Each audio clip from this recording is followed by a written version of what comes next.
9 marks on one question on the topic of iterations, and it's the easiest question ever.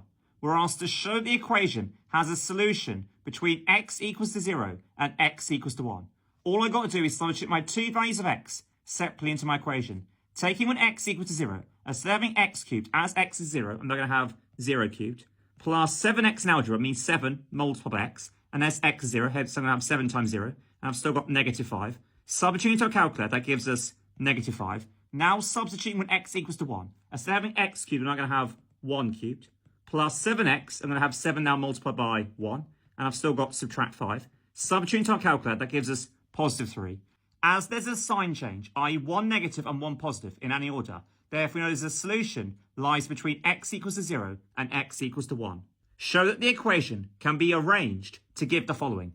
Well, my first step, I'm with a negative 5 across the right. If you move a term over an equal sign, it changes sign. Hence, the opposite of minus 5 is we're going to add 5 to both sides. On the left-hand side, negative 5, add 5 will cancel. Hence, we're just left with x cubed plus 7x on the left. On the right-hand side, 0 add 5 now gives us positive 5. As I've got x cubed and positive 7x, I can factorise out single x. Opening my single bracket, what do I times x to get back to x cubed? I'm missing x squared. What do I times x to get back to positive 7x? I'm missing plus 7. And on the right-hand side, it still equals to positive 5. As I want to get x by itself, I know outside a bracket, the sign is to multiply. So the opposite of multiply by x squared plus 7 is to divide both sides of my equation by x squared plus 7. I know on the left-hand side, x squared plus 7 over x squared plus 7 will cancel. That'll leave us with single x, exactly what I wanted. And on the right-hand side, I've now got 5 over x squared plus 7. Starting with x0 equal to 1, use the iteration formula 3 times to find an estimate for the solution of x cubed plus 7x minus 5 equal to 0. When using an iteration formula, all we've got to remember is the n plus 1 always represents our next value.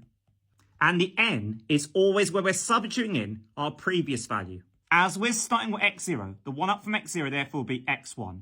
We're always substituting in the right-hand side of our iteration formula. On the top therefore, I'm going to have 5 over, wherever I see xn, I know that's the previous value. And so my previous value was our x0 value, which in this case was 1.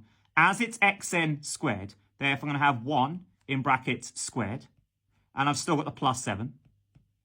Substituting into my calculator exactly as given, I press my fraction key, then type 5 on the top, come down. As I want 1 squared, you put the number you're squaring in brackets and always have the squared outside the brackets. And you've got plus 7. Press equals, then press ST. As I've been asked to do it 3 times. Now I have x1. The one up from x1 will therefore be x2. Again, always substituting into the right-hand side of my iteration formula. I'm going to have, in this case, 5 over. But where I see xn, remember, it's always the previous result. So I'm not substituting 1 anymore. My previous result was my x1 value. In this case, my 0.625. Hence, in brackets, it's going to be 0.625.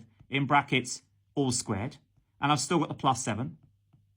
To find our value for x2, we don't need to re-enter our equation. All we need to do is use our arrow key. Go back and delete where our previous value was. Delete that and replace that with the answer key, and that will take forward the x1 value of 0.625. Press equals, press ST, and that's our value for x2. Now to find my value of x3, again, I'm always substituting into the right-hand side of my iteration formula. Hence, I'm going to have 5 over, where I see xn, I know that's my previous value. So my previous value was x2. This is my 0.67 number. Hence, I'm going to have in brackets my 0.676 number, in brackets all squared, and I've still got the plus 7 on the bottom. Now, substituting into our calculator, we've already programmed it to take the previous value for xn. So all I need to do is press equals, and that's my value for x3. By substituting your answer to part C into x cubed plus 7x minus 5, comment on the accuracy of your estimate for the solution to x cubed plus 7x minus 5 equal to 0. Hence, my answer to part C is this 0.67044 number. And every time I see x, I'm now going to substitute that number in the equation. Your calculator has your answer to part C as its last value. So all you got to do, every time you see x, you're going to click the answer key. As you want x cubed, therefore you're going to have answer to the power of 3.